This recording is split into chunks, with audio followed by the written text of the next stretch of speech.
তুই কিসের সাথে ডাক্তার হয়েছিস, যেটা কই সেটি আমার বার্ধক্যজনিত কর, তো তুই কি হরিস? এটা বার্ধক্যজনিত কর, ওটা বার্ধক্যজনিত কারণ। তো ডাক্তার কয় দাদা যে পরে দুটো চড় দিলে এটাও বার্ধক্যজনিত কারণ। গহরডাঙ্গার খাদেমুল ইসলাম জামাতের জেনারেল সেক্রেটারি শামসুল হক ফরিদপুরি রহমতুল্লাহ আলাইহির একবারে খাস খাদেম মাস্টার আব্দুর রাজ্জাক সাহেব বলতেন, হুজুর উনি গহরডাঙ্গার প্রাইমারির মাস্টার ছিলেন।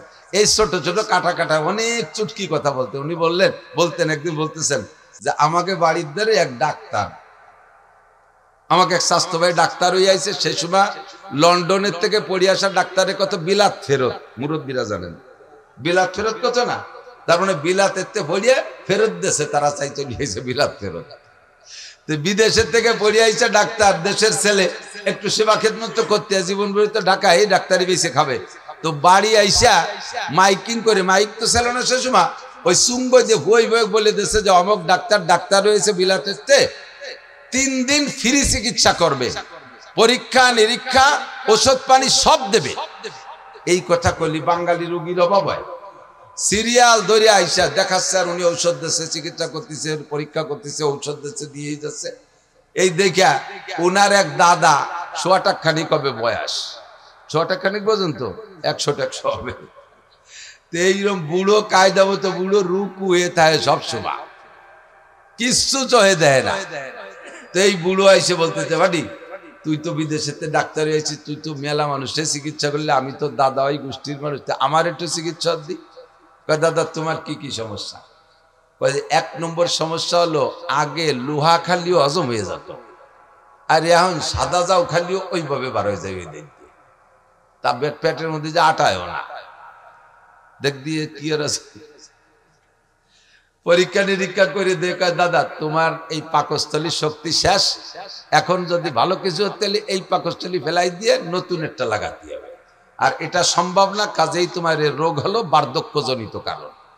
এটা কোন কারণ? বার্ধক্যজনিত কারণ, দুর্বলতা, ইয়া সারার কোনো ঔষধ নেই। তা দে বাদ দে, ওটা দে, আর একটা ধর।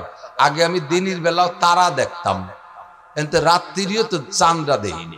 দেখবি সোহের কি হলো, ভালো করে চোখ টোক দে, চোখে পাওয়ার একটু থাকলি না, চশমা দিলে আর একটু বাড়ে। তার ভিতরে এমন মার খাইছে, কয় দাদা তোমার এটাও সারবে না, এটাও বার্ধক্যজনিত কারণ। এটা কোন কারণ? বার্ধক্যজনিত কারণ। থাকতো এটা বাদ দে, দেখ যে আগে আমার এই চামড়া কি সুন্দর টাইট ছিল, তেল তিরে গরুর গলার মতো ঝুলিয়ে গেছে গাই জায়গায়, এরে কিভাবে ফিরে টাইট করা যায়? ও কি পাম্পার দিয়ে ফুলবে নাকি? ধরে টরে কয় দাদা এটাও আর টাইট হবে না, এটাও বার্ধক্যজনিত কারণ। ডাক্তার কুজো ডাক্তার চেয়ারে বসে, কি বলে বুড়ো বুড়ো, আর ডাক্তার তো বসে রয়েছে চেয়ারে। বুড়ো চেয়ারে তো উঠে আসছে, ডাক্তারের গাড়ের উপরে ওই বুড়ো আইতে 2 চড়। তুই কিসের সাথে ডাক্তার হয়েছিস, যেটা কই সেটি আমার বার্ধক্যজনিত কর, তো তুই কি হরিস? এটা বার্ধক্যজনিত কর, ওটা বার্ধক্যজনিত কারণ। তো ডাক্তার কয় দাদা যে পরে দুটো চড় দিলে এটাও বার্ধক্যজনিত কারণ। আমি এতেও রাগ হলাম না, বয়স থাকলে বুঝতে যে ডাক্তারে চড়ানো যায় না, বার্ধক্যজনিত কারণে চড় দুটিও দিলিয়া। তো বুড়োকে বার্ধক্যজনিত কারণে এরকম সব শেষ হয়ে গেছে। কতক্ষণ যারা ফাজলামি করো তারা আসো, আল্লাহু আকবার। এই গানের নাম শুনলে এদিকটা আগে তো যথেষ্ট গান ছিল, গান গান গান হতো না, জারি যাত্রা, করসা কাশির গান, গুণযাত্রা, তারপরে আরো কত কি বাউল গান, ফাউল গান, বিশের গান, এগুলো ছিল না? এই গান ছিল না এই দেশে? তো এই গান শুনতে ইসমাইলকে মাইল চলে যাইতেন আপনারা। এখন সে গানগুলো শেষ। 2-1টা গান আছে আমাদের ওদিকে আছে, গাজীর গান গায় বড় বড় মোসালা, মুসলমান না ঠাউর বোঝা যায় না, পুরি পরিমাণ মারেফাত আর শরিয়াতের কথা এই গানের মধ্যে কয়। আর কইতে কয় ডাক্তার হুজুর গে চ্যালেঞ্জ। আমি বুখারী মুসলিম, হযরত মাওলানা মুমতাজ আমার সাথে আগে থাকতো মজিবার দারোগা, এই যে বলমারি মোটরসাইকেল চালাতে, যারা দেখছেন 7-8 বছর দারোগাতে রিটায়ার্ডের পরে আমার নিয়ে চলে বেড়াচ্ছে। আল্লাহ গেছি উনারে নিয়ে সাতক্ষীরে, এই কালকে যাই আইছি সেই সাতক্ষীরে শ্যামনগর বংশীপুর শাহী মসজিদ মাদ্রাসায়। তো উনার তো স্বাস্থ্য চেহারা সবকিছু আমার চেয়ে অনেক ভালো, দাড়ি টাড়ি পাখে মেহেদি লাগানো, পান খায়, গাল ভরিয়ে পাক দুইটা বাঁধছে, সাদা জামা টামা, মোটরসাইকেল উনি চালায়। শীতকালে দিন আমি ছোট মানুষ, পিছনে ব্যাগ গাড়ি হয়ে বসে রয়েছি, নামার সাথে সাথে সবাই মনে হচ্ছে উনি বক্তা, আমি বুঝি খাদেম। এর আগে আমি মনে যাইনি আগে কোনোদিন। উনারে গটগাট করে গুছাইয়ে আতরে নিয়ে গেছে, মুসাফা সব উনার। আমার সাথে কেউ কথাই কয় না, আমি খাদেম সব, এত কি দাম আছে। ভিতরে নিয়ে বসাইয়ে সব গোল গালে বইছে, নাস্তা পানি সব উনারে দিচ্ছে। উনি একটু একটু মুড়া মুড়া দিতে চায়, আমি চোখে সারা দিছি, কথা কই না, দেখতে দেয় আজকে খেলাটা হয়ে যাকে ভাবে। তো নাস্তা পানি সব খাইছে, আমারে মাঝে মাঝে একটু দেয়, সাথে আইসি ওই পাশে পিস দিয়ে একটু একটু খাইছি। শীতের সময় ওনার গায়ে দামি কম্বলের টাইনে মোড়াই দিছে। আমি কোন আমার তো শীত করতেছে, আমার এখানে খেতা দিয়েছে, আমি কোনায় তাই গায়ে দিয়ে খাইতে রয়েছি। নাস্তা পানি খাওয়া শেষ। এখন আমার নামের সাথে পরিচয় দিয়েছে শাইখুল হাদিস। আর উলামায়ে কেরামের স্বভাব আছে, কোনো বক্তা আসলে তার যোগ্যতা পরিচয় নিয়ে একটু তাহকিক করে, খোঁজাখুঁজি করে। তো ওনারে জিজ্ঞেস করছে, হুজুর আপনি ফারেক কোন সালে কোন জায়গায়? ফারেক গেল মৌলানা পাশ করারে ফারেক পায়, কোন জায়গাতে কোন সালে ফারেক? তো উনি সালেরটা যেন কি কলো যে শরীয়তপুর পুলিশ লাইন থেকে ফারেক। আমি তো খেতা মুড়ি দিয়ে হাসি মুড়ি যাচ্ছি, শরীয়তপুর পুলিশ লাইনেতে। তো আলেমুল আমরা মনে করছে কি যে পুলিশ লাইনের কাছে মাদ্রাসা আছে, তো ওই মাদ্রাসার নাম পুলিশ লাইন মাদ্রাসা, যেমন যশোর রেল স্টেশন মাদ্রাসা, এটা পুলিশ লাইন মাদ্রাসা। উনি কিন্তু মিথ্যে কথা করছে না, কথা সত্যি বলেছে, পুলিশ লাইন নিতে পারে। তো হুজুররা ওই বুঝে চুপ করে রয়েছে। এরপরে বলছে যে এখন কোথায় কি খেদমত করেন, কি করেন? বুখারী শরীফ পড়াই। আমি ওরে ডাকাত, এবার যদি ধরি বসে কোন মাদ্রাসা, তাহলে কি করবেন? তো কোথায় পড়ান? আমার বউরে বাংলা বুখারী শরীফ পড়াই, আমি পড়ি, আমার বউ শোনে। তো বুখারী শরীফ যে পড়ায় সে হলো শাইখুল হাদিস। তা উনি বাংলা বুখারী পড়ে আর উনার বউ শোনে, এই জন্য উনি শাইখুল হাদিস।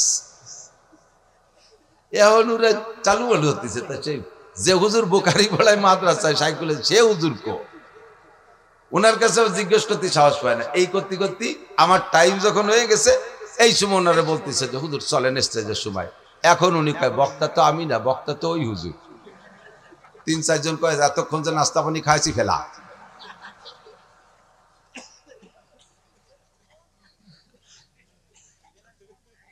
বুখারী পড়ায় এই যে আবাল ফাউল নাকি আবুল সরকার, আবাল ফাউল সরকার, আবাল ফাউল সরকার কি কইছে আপনারা সবাই শোনেন নাই? সবাই কি শুনছেন ও কি কইছে আল্লাহর শানে? দেখেন সবাই শোনেন নাই, তারপরও শোনেন। আবার আমি নিজে শুনছি, যেটা সেটা হলো ও বলে আল্লাহ কি কথা কয় মুখ দিয়ে না, ওই পাছার নাম অন্য কিছু কয়। কি কয়? হোক দিয়ে, হোক দিয়ে। ও ভাষা তো আমি বুঝি না, মানে যারা আমরাকে বাংলায় কি বলে, মুখ দিয়ে না পাছায় দিয়ে, বা আরো নিচের বাংলা গুদ দিয়ে। কেন এরকম কয়? যে আল্লাহর এক মুখ দিয়ে 5 রকম কথা কয়, একই কথা 5 রকম। আউয়ালু মা খালাকাল্লাহুল ইশক, আউয়ালু মা খালাকাল্লাহু নূরি, আউয়ালু মা খালাকাল্লাহুল আরশ, আউয়ালু মা খালাকাল্লাহুল কদর, আউয়ালু মা খালাকাল্লাহুল কলম। আল্লাহ কয় সর্বপ্রথম আমি ইশক বানাইছি। সেই আল্লাহ আবার জায়গায় বসে কয় সর্বপ্রথম আমি আরশ বানাইছি। সেই আল্লাহ আবার কয় সর্বপ্রথম নূর বানাইছি। সেই আল্লাহ আবার কয় সর্বপ্রথম কলম বানাইছি। আবার আল্লাহ কয় আমি সর্বপ্রথম তকদির বানাইছি। তাহলে এক সর্বপ্রথম কয়বার হয়? এক সর্বপ্রথম কয়বার হয়? আল্লাহরও হুঁশ নাই, আল্লাহকে মুখ দিয়ে কথা কয় না, পাছায় দিয়ে কথা কয়। বলেন তো এর কি কওয়া দরকার? যদি কেউ বাউল ভক্ত থাকেন, আপনি যদি এখানে তারে কাফের না বলেন, এখানে যদি তার হত্যার দাবি না করেন, তার ফাঁসির দাবি না করেন, আপনি কিয়ামতের ময়দানে আল্লাহর সামনে যেয়ে দেখেন, রাসূলের সামনে আপনি যেয়ে দেখেন।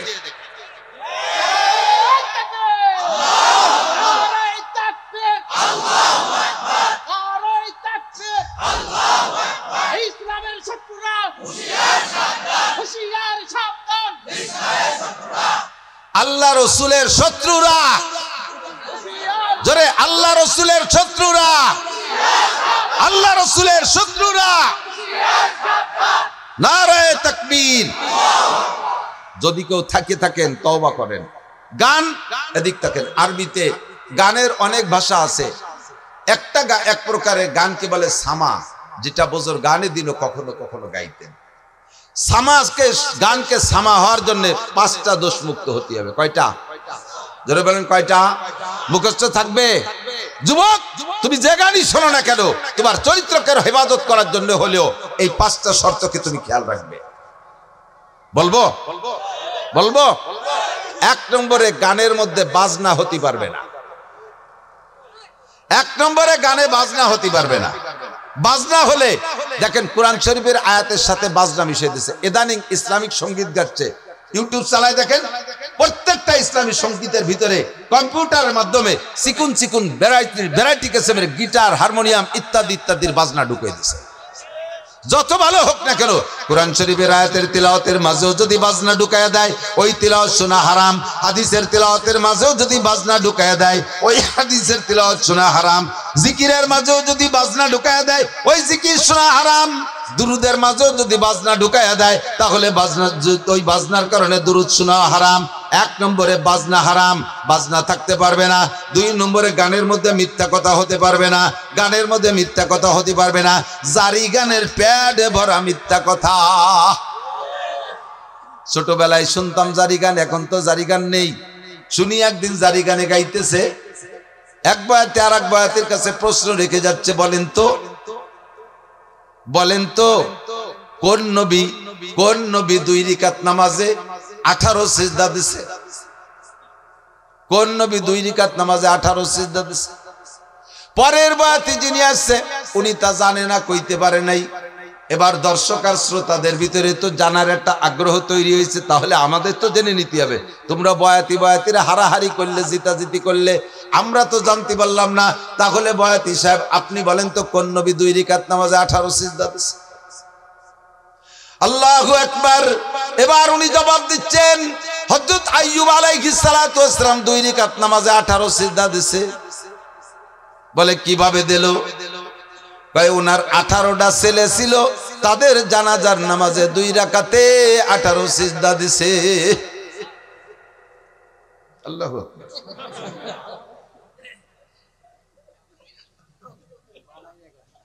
এইভাবে টাইম দিয়ে কলি সুবহানাল্লাহ আর আল্লাহু আকবার করতে হবে তা না। এবার আমি বললাম, আমি তো সে সময় শুনি নেই।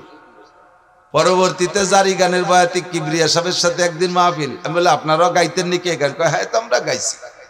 তা বলেন তো 2 রাকাতে 18 সিজদা কেন দিল? কয় তার 18 ছেলে ছিল, জানাজার নামাজে 18 সিজদা। আমি বললাম যে এই কথাটা বুয়ো না সঠিক, আপনি কি টের পান নাই কোনোদিন? কয় বুয়ো হওয়ার কারণ কি? আমি বললাম আপনি কি জানাজার নামাজ জীবনেও পড়ে থাকেন? কয় হ্যাঁ, 1 মাস আগে তো আমার মার জানাজা পড়ছি। কয় সিজদা দিয়েছেন? কয় রাকাত পড়ছেন জানাজার নামাজ? কয় জানাজার নামাজ কি রাকাত আছে নাকি? তা আপনার জানাজার রাকাত থাকলো না, আইয়ুব আলাইহিস সালাম রে 2 রাকাত পড়ালেন কিভাবে? তাও তো এক কথা। এখন কানে বানি গেছ, তাও তো এক কথা। আমাকে জানাজার রাকাত নাই, আইয়ুব আলাইহিস সালাম রে 2 রাকাত পড়াবা কে? আমি বললাম আপনার মায়ের জানাজায় কয় সিজদা দিয়েছেন? কয় সিজদা একটাও দেই নাই। তা আইয়ুব নবীর সন্তানদের জানাজায় সিজদা দেবে কেন? সিজদা হবে একমাত্র কার জন্য? আল্লাহু আকবার। বরাবর 3টি অঙ্গ হেফাজত করো, এই অঙ্গটা হেফাজত করো আল্লাহর জন্য, জবানটা হেফাজত করো আল্লাহর জন্য, বরাবর নিচে আরেকটা অঙ্গ শরমগা হেফাজত করো আল্লাহর ভয়ে। 3টি অঙ্গর হেফাজত যদি করতে পারো, তাহলে নবী পাক বলেন আজমাল্লাহুল জান্নাহ, আমি তোমার জান্নাতের জামিন হইয়া যাব। সিজদা হবে কার জন্য? একমাত্র আল্লাহরই জন্য। মূর্তির সামনে সেবা, পীরের সামনে সেবা। দেখেন না ওই বাউল পাল্টে, ওকে ছবি দেখেন, আরো ভিডিও দেখেন, দেখবেন ওই বাউল, বড় বাউল বৈশা আছে, আর ছোট ছোট কুসো ফাউলরা যে তার সামনে সেবা দিচ্ছে। দেখছেন না সিজদা দিতে? এগুলো মোমেন না মুশরিক? মোমেন না মুশরিক? আকলিস দীনাকা ইয়াকফিকাল আমালুল কালিল। শুনতে ভালো লাগে তাই বলেই শুনবেন, তাই বলে যা তা শুনবেন না, যাতে আপনার ঈমান আমলকে ধ্বংস করে দেয়, এমন কিছু আমি শুনতাম না। আরে আল্লাহু আকবার। মুমতাজের গান, দুনিয়ার যত পচা গান আছে, এ গান শুনলে গুনাহ হয়, তবে ঈমান যায় না। ওই সব গান শুনলে গুনাহ হয়। তো খেয়াল করেন, এই সব গান যত কণ্ঠশিল্পী আছে দুনিয়ার পচা নোংরা গান গায়, এসব গান শুনলে ঈমান যায় না, তবে কবিরা গুনাহ হয়। কবিরা গুনাহ হয়, তবে ঈমান যায় না। কিন্তু বাউল গান, বিচার গান আর জারি গান আর করচা গান, এই সমস্ত গান শুনলে ইমান যায়। কারণ এই গানগুলো শুনে তার ভিতরে যে ইসলামী ইতিহাসগুলো ওরা বলে, এই কথাগুলো শ্রোতারা বিশ্বাস করে। আর এই বিশ্বাসের কারণে ভুল ইতিহাস তার অন্তরের মধ্যে ঢুকলো। আর ভুল ইতিহাস বলতে বলতে আল্লাহর সম্পর্কে সমালোচনা, নবীদের সম্পর্কে সমালোচনা, এমন এমন খারাপ ভাষা ব্যবহার করে যেগুলো উচ্চারণ করাই সম্ভব না। কয় আদম আলাইহিস সালাম লম্বা ছিল, এই বাউলরা কয় আদম আলাইহিস সালাম লম্বা ছিল 120 হাত, তার পুরুষাঙ্গ লম্বা ছিল 17 হাত। তোর আব্বা যাই আমায় ফিয়াইছে শালার কাজাতি গেছিলাম রে, পারলাম না, ঠেয়া ফেলছি, বহুত কষ্ট দিয়ে ঠেয়া ফেলেছি। জানোয়ার আদম আলাইহিস সালাতু ওয়াস সালাম জলিলুল কদর নবী, দুনিয়ার সর্বপ্রথম মানুষ, সর্বপ্রথম নবী, তার অঙ্গ প্রত্যঙ্গ মাপার দায়িত্ব তোর কে দেশে? এই অ্যানিম্যাল, পশু, তার জন্মের ঠিক নাই যদি সে এরকম উচ্চারণ করে থাকে। কথা বলেন ঠিক ঠিক না? আল্লাহ সম্পর্কে কটূক্তি, নবী সম্পর্কে সমালোচনা, তাই কি? আমি বললাম তো এই সব দিক দিয়ে এরপরে তুমি ভুলটা বুঝে নাও। আইয়ুব আলাইহিস সালাতু ওয়াস সালামের ছেলে 18টা, আগেও না পরেও না, ছেলে ছিল 6টা। এক রাত্রে 6 ছেলে উদাও হয়ে গেছে। উদাও হয়ে যাওয়ার পরে তাদের জানাজা পড়া লাগে না, কাজে উনি জানাজা ছেলেদের পড়ে যান নাই। এরপরে 18 বছর কষ্টের পরে, রোগ থেকে শিফা দেওয়ার পরে আল্লাহ তাআলা আরো 4টে, আগে 4টি স্ত্রী ছিল, সেই 4টার 3টে, একটা তো কাছেই ছিল রহিমা, আর 3টে হারিয়ে গিয়েছিল, সে 3টেরও ফিরে দিয়েছে, আরো 4টে বিয়ে করার অনুমতি দিয়েছে, 8টা স্ত্রী, পরবর্তীতে আর 6টা ছেলে হয়েছে। 12টা ছেলের জীবদ্দশায় আইয়ুব আলাইহিস সালাম ইন্তেকাল করছেন, একটা ছেলেরও জানাজা পড়া লাগে নাই। তোর এই বাউল গান আর ফাউল গান আর হারামজাদা গান, যেই গানের কোনো মা বাপ নাই, যেই সন্তানের মা বাপ নাই, তার কয় জাইরুল বাচ্চা। কথা কন না কেন? যেই গানের কোনো মা বাপ নাই, তার কোনো সনদ নাই, দলিল নাই, এই জারজ গান আর জাইরু গান, হারামজাদা গান দিয়ে নবী রাসূল সম্পর্কে কটূক্তি করবি, মরার সময় তোর ঈমান নসিব হবে না। হাসরের মাঠে নবী পাকের সুপারিশ তো দূরের কথা, তুই থাকবি জাহান্নামের প্রথম স্থানে। কথা বলেন ঠিক ঠিক না?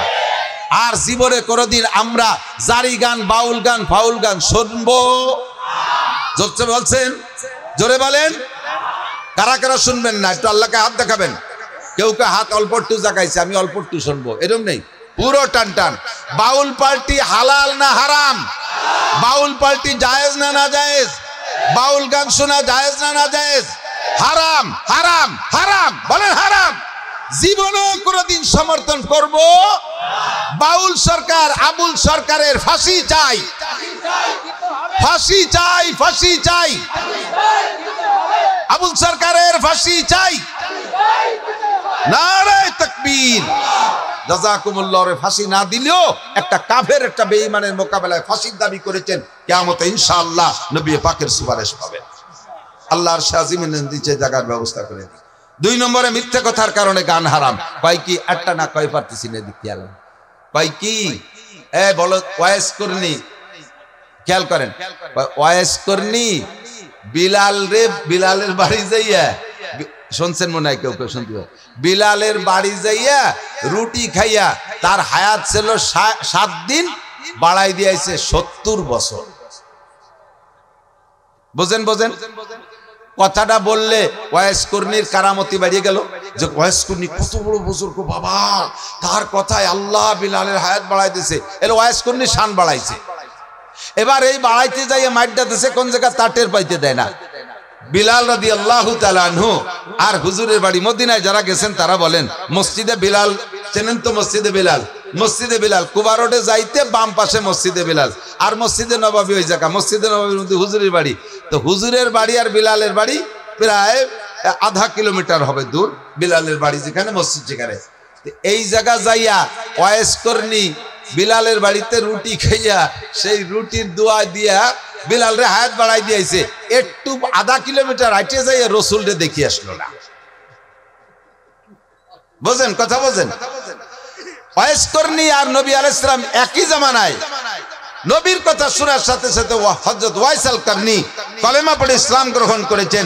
নবী পাকের সাথে দেখা করতে যাবেন, কিন্তু বৃদ্ধা মা ঘরে থাকার কারণে যাইতে পারতেছেন। চিঠি লিখছে হুজুরের কাছে, হুজুর আমি তো আমার এই বিদ্যা মার খেদমতে আছে, আমার আর খেদমত করে কেউ না, আমার মাকে। তা আমি কি আপনার সাথে একটু যদি দেখা করতে পারতেন তাহলে হতেন সাহাবি। আর সাহাবি আর ওয়াইসকর্ণীর মধ্যে পার্থক্য কি জানেন? সাহাবি আর একজন নর্মাল সাহাবি আর ওয়াইসকর্ণী, 1 কোটি ওয়াইসকর্ণীর যে দাম, সাধারণ একজন সাহাবির দাম তার চেয়ে বেশি। একই জামানায় হইয়া ওয়াইসকর্ণী এই সাহাবি হওয়ার ফজিলাতটা নিতে যাইতে পারে নাই মায়ের খেদমতের কারণে। সেই ওয়াইসকর্ণী মারে বাড়ি থুইয়া হুজুরের বাড়ির দ্বারাতে বিলালের বাড়ি যে রুটি খাইয়া বিলাল রে হায়াত বাড়াই দিয়ে আসলো, নবীর একটু দেখি আসলো। এর নাম জারি গান না জারিও গান? বাংলায় কমেন্ট একটু। কতজনের জারির বাচ্চা কে গালি হয়েছে নাকি? একটু গালিও, এরা গালি দিলেও নাকি আছে? এই গান কি জারি গান না জারিও গান? যার কোনো মা বাপ নাই, মিথ্যে কথা। এরপরে জারি গানের ভিতর গায় আল্লাহ উসমান রে আর কুলসুম রে আল্লাহ জাহান্নামে দেবে। উসমান রাদিয়াল্লাহু আনহু জিন্নুরাইন হুজুরের একটা মেয়ে বিয়ে দিয়েছে, ওটা মারা গেছে, কয়েকদিন পর আরেকটাও দিয়েছে।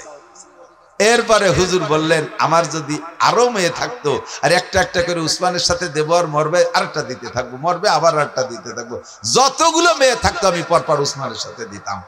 এই উসমান রাদিয়াল্লাহু তাআলা তৃতীয় খলিফা, নবী আলাইহিস সালামের কলিজার টুকরা জিন্নুরাইন, হুজুরের 2টা মেয়ে ওনার সাথে বিয়ে দিয়েছে বিদায় হুজুর বলে জিন্নুরাইন 2টা নূরের অধিকারী। সেই উসমান আর হুজুরের মেয়ে কুলসুম এই দুইজনরে বদদোয়ারে ডেওয়াই দেশে জারিও গানা লাগে বিবৃতি শুনে যে হযরত উসমান ধনী মানুষ, বিশাল জিয়াফত করছে, অনুষ্ঠান করছে। সেই অনুষ্ঠানে ফাতেমা আর আলী আর হাসান হুসাইন 4 জনের পোশাক ভালো না, গরিব, এই জন্যই 4 জনের দাওয়াত দেয়নি, খাতি দাওয়াত দেয়নি। যেমন দাওয়াত দেয়নি আল্লাহ সেরকম বিচার উড়িয়ে দিছি, সব ডেক ভরা ভাত মাটি হয়ে গেছে। ওরা কয় বেটা যে দেখে এসে শুনছেন না এই কথা? এই গান শুনছেন না? আমি শুনছি, আপনারা না শুনলে আমি শুনছি। এইরকম তাজা মিথ্যে কথা। ওয়াইসকর্ণী কি বলে হযরত উসমানের বাড়ির ভাত সব মাটি হয়ে গেছে, আর এইটা জারি গানের ভিতরে শুনাইয়া হযরত উসমান আর কুলসুমকে কালারিং করেছে। হাসান হুসাইন ফাতেমা পাক পাঞ্জাতনরে মোহাব্বত করতে যাইয়া তুমি বেঈমান হয়ে গেছো। তুমি কি জানো উসমানকে? তুমি কি জানো? হযরত উসমান রাদিয়াল্লাহু তাআলা বলেন হুব্বিবা ইলাইয়া মিনাদ দুনিয়া সালাস, দুনিয়ার 3টে জিনিস আমার ভালো লাগে। এর আগে হযরত হুজুর নিজে বলছেন হুব্বিবা ইলাইয়া মিনাদ দুনিয়া সালাস, আমার দুনিয়ার 3টে জিনিস ভালো লাগে, আত-তিব ওয়াল মারআত ওয়া জুলাত কুররাতু আইনি ফিস সালাত। হুজুর বলেন আমার 3টে জিনিস ভালো লাগে। 1 নম্বরে আতর, সুগন্ধি। 2 নম্বরে নারী জাতিকে ভালো লাগে, মাকে মা হিসেবে, দাদিকে দাদি হিসেবে, নারীকে নারী হিসেবে, স্ত্রীকে স্ত্রী হিসেবে। এরপরে ওয়াকুররাতু আইনি ফিস সালাত, আমার নামাজ ভালো লাগে, নামাজে দাঁড়াইলে চক্ষু শীতল হয়ে যায়। ফাকামা আবু বকরিন, আবু বকর দাঁড়াইলেন, ফাকালা সাদাকতা ইয়া রাসূলুল্লাহ, হুজুর সত্যই 3টে গুণ আপনার মধ্যে আছে, আমরা দেখেছি আপনি এই 3টে জিনিসকে খুব ভালোবাসেন। ওয়া হুব্বিবা ইলাইয়া মিনাদ দুনিয়া সালাস, আমারও 3টে জিনিস ভালো লাগে। আবু বকর বলে 1 নম্বরে আন-নাজরু ইলা ওয়াজহিকা, আপনার নুরানি চেহারার দিকে সর্বক্ষণ তাকায় থাকতে মনে চায়। 2 নম্বরে ইনফাকুম আলি আলা আমরিকা, আপনার হুকুমে আমার সব মাল আল্লাহর রাস্তায় খরচ করে দিতে মনে চায়। 3 নম্বরে আইয়াকুনা বিনতি ফি বাইতিক, যখন হুজুর বলছেন আমার নারী জাতি ভালো লাগে, তাহলে নারীর মধ্যে তো স্ত্রীও আছে। ওই সময় হুজুরের ঘরে কোনো স্ত্রী নাই, খাদিজা তার কিছুদিন আগে ইন্তেকাল করেছেন। হযরত আবু বকর সুযোগ পেয়ে এবং অন্তরের কথাটাই বলে ফেললেন, হুজুর আপনার স্ত্রী ভালো লাগে, আপনার ঘরে স্ত্রী নাই, আমার ভালো লাগে আমার একটা মেয়ে যদি আপনার স্ত্রী বানাইয়া আপনার ওই চাহিদাটা পূরণ করতে পারতাম। আয়েশার বয়স তখন মাত্র 6 বছর। দিনের বেলা আবু বকর এই প্রস্তাব দিয়েছে, রাতের বেলা নবী পাককে জিবরাইল আইসা আয়েশার ছবি একটা রেশমি কাপড়ে ছবি কইরা আইনা স্বপ্নে দেখাচ্ছে, ইয়া রাসূলুল্লাহ আপনি মেয়েটিকে চেনেন? হুজুর বললেন মনে হয় আয়েশা। জি হুজুর ঠিক আছে। পরপর 3 দিন দেখানোর পরে 3য় রাত্রে প্রস্তাব দিয়েছেন, হুজুর মেয়েটা কি আপনার পছন্দ হয়? হুজুর বললেন পছন্দ তো হয় তার বংশধরেই, তার বাপ আমার দোস্ত, পরিবারের সবাইরে ভালোবাসি, আর মেয়েটা তো অত্যন্ত স্নেহের, আমি কত কোলে কাকে করছি, অবশ্যই ভালো লাগে। তাই উদ্দেশ্যে, কি উদ্দেশ্যে তুমি বলছো জিবরাইল? জিবরাইল বলে আল্লাহ পাক রব্বুল আলামিন আমাকে ঘটক বানাইয়া, রাইবার বানাইয়া আপনার কাছে প্রস্তাব পাঠিয়েছেন। দিনের বেলা 3 দিন আগে আপনার আবু বকর বলেছিলেন তার একটা মেয়েকে আপনার স্ত্রী বানায় দিতে পারলে সে খুশি হয়। আল্লাহ পাক এই দোয়া কবুল করে ফেলাইছে। কাজেই আপনাকে আল্লাহ পাক প্রস্তাব দিয়েছে, যদি আপনার পছন্দ হয় আয়েশাকে দিনের বেলা সাহাবায়ে কিরামদের উপস্থিতিতে বিয়ে করে নিবেন। বয়স তখন 6, বিয়ে হয়ে গেছে হুজুরের সাথে। এই সময় হিজরতের 1 বছর আগে, হিজরতের পরে মদিনায় যা 2 বছর পরে আয়েশার বয়স যখন 9, সেই সময় আয়েশাকে আল্লাহ তাআলা অ্যাডাল্ট করে দিয়েছেন, সাবালিকা বানায় দিয়েছে, খুব হ্যান্ডসাম বডির অধিকারী বানায় দিয়েছে। এবার বড় 16-18 বছরের যুবতীর মতো ফিগার হয়ে গেছে। হযরত আয়েশার মা আয়েশা রাদিয়াল্লাহু তাআলা আনহাকে নবী পাকের ঘরে স্ত্রী হিসেবে ব্যবহারের জন্য দিয়ে আসছে। হয়ে গেল আবু বকরের 3টা। ফাকামা ওমর, ওমর দাঁড়াইলেন। ফাকালা সাদাকতা ইয়া আবু বকরিন, ভাই আবু বকর সত্যই বলেছেন, আপনার মধ্যে 3টে গুণ আমরা উপলব্ধি করেছি। ওয়াহব্বিব ইলাইয়া মিনাদ দুনিয়া সালাস। হযরত ওমর বলেন, পালা চলতেছে, আমারও 3টে জিনিস ভালো লাগে। কয় বলেন কি কি? কয় 1 নম্বরে আল আমরু বিল মারুফ, সৎ কাজের আদেশ দিতে শক্ত হাতে, সৎ কাজের আদেশ দিতে শক্ত হাতে, এটা আমার খুব ভালো লাগে। ওয়ান নাহি আনিল মুনকার, আর যত প্রকার খারাপ কাজ আছে জীবন দিয়ে হলেও তার বাধা দেওয়া, কোন প্রকার খারাপ কাজ আমি সহ্য করতে পারি না, এই অসৎ কাজের নিষেধ করা। 3 নম্বর হলো ওয়াসাউবুল খাল, পুরন কাপড় আমার ভালো লাগে, তালি দেয়া কাপড় ভালো লাগে, সিরা ফাটা কাপড় পরতে ভালো লাগে। যখন উনি খলিফাতুল মুসলিমিন, রাষ্ট্রপ্রধান, উনার রাষ্ট্রের আয়তন 2,40,00,000 বর্গ মাইল, এত বড় দেশের রাজা হইয়া মসজিদে নবাবির জুমার নামাজের খুতবা দিচ্ছেন, ওই সময় উনার জামার সামনে দিয়ে 7 খান তালি, ফিরে যখন নামাজে দাঁড়াইছে, খুতবার সময় মুসল্লিরা দেখে সামনে দিয়ে 7 খান তালি, ফিরে ঘুরে যখন নামাজের জন্য দাঁড়াইছে, পিছন থেকে দেখা যায় পিঠেও 7 খান তালি। প্রেসিডেন্ট। 3 নম্বর হযরত উসমান দাঁড়িয়ে বললেন, ফাকালা সাদাকতা ইয়া ওমর, ভাই ওমর আপনার মধ্যে এই 3টে গুণ আছে আমরা দেখেছি। ওয়াহব্বিব ইলাইয়া মিনাদ দুনিয়া সালাস। খেয়াল করেন, 3 নম্বর হযরত উসমান বলতেছেন, আমারও 3টে জিনিস ভালো লাগে। কি কি ভালো লাগে? ইতআমুল জিআন, মনে রাখেন আমার ওই গানের কিসসার সাথে মিলেছি, এদিক তাকান। 1 নম্বরে উসমান বলে ইতআমুল জিআন, ক্ষুধার্তকে খানা খাওয়াইতে ভালো লাগে। কেডা কয়? কেডা কয়? কাকে খাওয়াইতে? ক্ষুধার্তকে খানা খাওয়াইতে ভালো লাগে। এবার 2 নম্বরটা হলো কিসওয়াতুল উরিয়ান, যাদের কাপড় নেই তাদের কাপড় দিতে ভালো লাগে। বুঝেন বুঝেন? 3 নম্বরে তিলাওয়াতুল কুরআন, কুরআন তিলাওয়াত করতে ভালো লাগে। যেই উসমান বাড়ি রান্না বান্না বিশাল জিয়াফত করলো, হাসান হুসাইনের পেটে ক্ষুধা, তারা 3 দিন খায় না, 5 দিন খায় না, আর তারা সেই দাওয়াত পাইলো না, পোশাক ভালো নাই সেজন্য। ওদিকে ওসমানের গুণ হলো ক্ষুধার্তরে খানা খাওয়ায়, পোশাক নাই যে পোশাক দিয়ে দেয়, ওরা পোশাকের কারণে না খাইয়া বাড়ি থাকলো। আর এদিকে উসমান সামনে বলতেছেন, রসুলের সামনে, আবু বকর ওমরের সামনে, যেই আলীরে দাওয়াত দেয়নি সে আলী ওই মজলিসে, তার মধ্যে কয় আমার ক্ষুধার্তকে খানা খাওয়াইতে ভালো লাগে, বস্ত্রহীনকে বস্ত্র দিতে ভালো লাগে। এইটা সবচাইতে বেশি প্রতিবাদ করবে আলী না? সঙ্গে সঙ্গে আলী দাঁড়ায় কয়, সাদাকতা ইয়া উসমান, উসমান আপনার মধ্যে গুণ 3টে আছে আমরা দেখেছি। যারে দাওয়াত দেয় নাই পোশাকের অভাবের কারণে, যার পেটে ক্ষুধা থাকা সত্ত্বেও তারে জিয়াফতে দাওয়াত দেয় নাই, এই লোকটা কি সত্যায়িত করতে পারে? সেই দাঁড়ায় কয়, উসমান আপনি সত্য কথা বলেছেন, এটা আপনার চিরবৈশিষ্ট্য, ক্ষুধার্তকে খানা খাওয়ান, বস্ত্রহীনকে বস্ত্র দেন, এটা আপনার গুণাগুণ। এবার আলী দাঁড়ায় বললেন, ওয়াহব্বিব ইলাইয়া মিনাদ দুনিয়া সালাস, ভাই উসমান সত্য বলেছেন, আমারও 3টে জিনিস ভালো লাগে। 3 পালা চলতেছে। হযরত আলী বলেন 1 নম্বরে কি বলে আস-সাওমু ফিস সাইফ, ইকরামুজ যায়িব। 1 নম্বরে ইকরামুজ যায়িব, মেহমানকে তার মর্যাদা বুঝা পরিমাণ মতো মেহমানদারি করতে আমার ভালো লাগে। যে মেহমানের যেমন চাহিদা, তার চাহিদা অনুযায়ী মেহমানদারি করতে ভালো লাগে। 2 নম্বরে আস-সাওমু ফিস সাইফ, গরমকালে রোজা রাখতে আমার ভালো লাগে। হযরত আলী বলতেছেন গরমকালে রোজা রাখতে ভালো লাগে।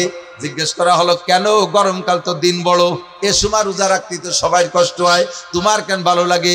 হযরত আলী বলেন, গরমকালে রোজা রাখতে ভালো লাগার কারণ হলো হুজুর বলেছেন লিসাইবে ফারহাতান, রোজাদারের 2টা আনন্দ। একটু বলেন কয়টা? রোজাদারের 2টা খুশি। ফারহাতুন ইনদা লিকায়ে রাব্বিহিম, যত মানুষ রোজা রাখবে দুনিয়ায় সমস্ত মানুষ আল্লাহ পাকের সামনে সাক্ষাৎ হবে, আর আল্লাহ পাক সব রোজাদারের গালে উঠাইয়া মুখে উঠাইয়া খানা খাওয়াবে। এইটা হলো আখিরাতের খুশি। আর একটা খুশি হলো কি বলা হয়, লিসাইমে ফারহাতান, ফারহাতুন ইনদা লিকায়ে রাব্বিহিম। আর একটা খুশি হলো ফারহাতুন ইনদা ফিত্রিহিম, দুনিয়ায় যত খাবার খান, দুনিয়ায় যত মজার খানা খেয়ে থাকেন না কেন, একটু সত্যি কথা বলেন, ইফতারির চাইতে মজা পান কোন? তাই ডাল চাল খেসড়ি চাপড়ি ডুটি মুটি খুঁতফুটনু যা দিক চাবায় না আশের মতো গেলে, ঠিক না? এত ভালো লাগার কারণ কি? দুনিয়ায় সবচেয়ে ভালো তরকারির নাম কি? খুদা।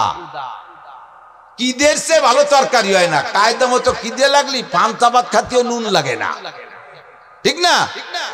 পেটে কিদে যদি টাইট মতো থাকে তাহলে যা খায় তাই ভালো লাগে। রমজানের চাইতে পিওর কিদে তো আর কোনো সময় হয় না।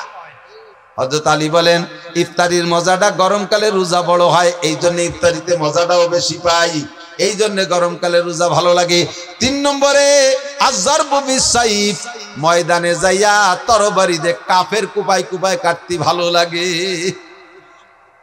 যারা শৈল মাছ জুপি দিয়ে এড়ো কি কি কয় জানি না, আর কি কুপাই দিয়ে ওরে কি কয়, ফুলকুচি, জুপি ফুলকুচি, শৈল মাছ কুপানো অভ্যাস আছে। যে লোকটা শৈল মাছটা কোপ দেয় এই জুপি দিয়ে, শৈল মাছের কান ছিঁড়ে এই গলা টলা পেটটার জড়াইয়ে 8টা 10টা নালি ঢুয়ে গেছে, সেই সময় শৈল মাছ খুশিতে খিলখিলে আসে না? ফুলকুচির সাথে ওই যে নাড়ি বার হয়ে গেছে, শৈল মাছে কি হাসে না কান্দে? শুনি আর না শুনি কান্দে। ও তো কান্দেও মারে, যে কোপ দেয় সে কি আরে কন্ত খুশিতে দিছি লাগাইয়া, সে খুশিতে লাফায়। কয় যে মাছ কুপানুয়ালা মাছরে কুপায় যেমন খুশি হয়, ময়দানে যাই আমি কাফের রে কুপাই ওইরকম খুশি হয়। এই কাফের মাধ্যমে ভারী মজা লাগে। 3 জনে 3 হাদিসটা গলা সমান কইলাম আর কি। এরপরে সামনে ছিল হযরত, সম্ভবত হযরত কি বলে আব্দুল্লাহ ইবনে মাসউদ রাদিয়াল্লাহু তাআলা আনহু, সম্ভবত উনি, আর জিবরাইল আর আল্লাহ, ওনরাও 3 জনে 3 জনে কইছে। তা আমার যেটা মাকসাদ সেটা আমি বললাম, সেটা হলো হযরত ওসমান বললেন ক্ষুধার্তকে খাওয়াইতে ভালো লাগে আর কাপড় নাই রে কাপড় দিতে ভালো লাগে। সেই কথাটা আলীর সামনে, আলী কি সেই কথা সমর্থন করা উচিত? যেই আলী, যেই উসমান, আলীর পরিবারের কাপড় না থাকার কারণে ক্ষুধা অবস্থায় তাদেরকে বাড়ি জিয়াফত করলেন, অথচ দাওয়াত দিলেন না। এইটা জারি গানের ভিতরে বলে। এবার বলেন এই জারি গান কি জারি না জারিও গান? আর শুনবেন কোনদিন? নাই, উঠে গেছে। এই পাউল পার্টিও তারির একটা শাখা। এ বাউল পার্টি ফাউল পার্টিও তারি একটা, না নামাজ হয় না, রোজা না, জাকাত না হয়, তো ফের খুশি কেস বাত কে কই যে ঢা না জল। তুই দাড়ি কাটছিস চুল লম্বা, আর কত বড় গাদা আমি শুনছি যেটা, ও কয় কি একটা দাড়িতে 70 জন ফেরেশতা থাকে, মুখের দাড়িগুলো কাটিয়ে ফেললি ফেরেশতাদের পাও কাটিয়ে শুরু শুরু হয়ে যায়। ও আরো ভাষা খারাপ দিয়ে কইছে, ফেরেশতাদের গোড়া মারি দেওয়া হয়ে গেছে। শয়তান বিয়াদব কোথাকার।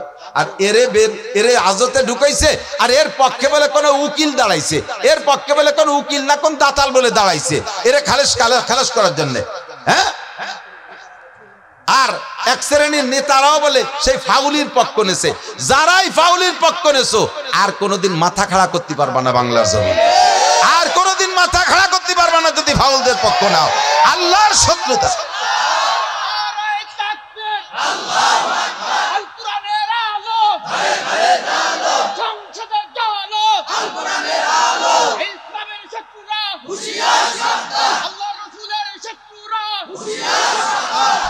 মাশাআল্লাহ, জাযাকুমুল্লাহ। থাকবেন তো, লড়বেন না তো?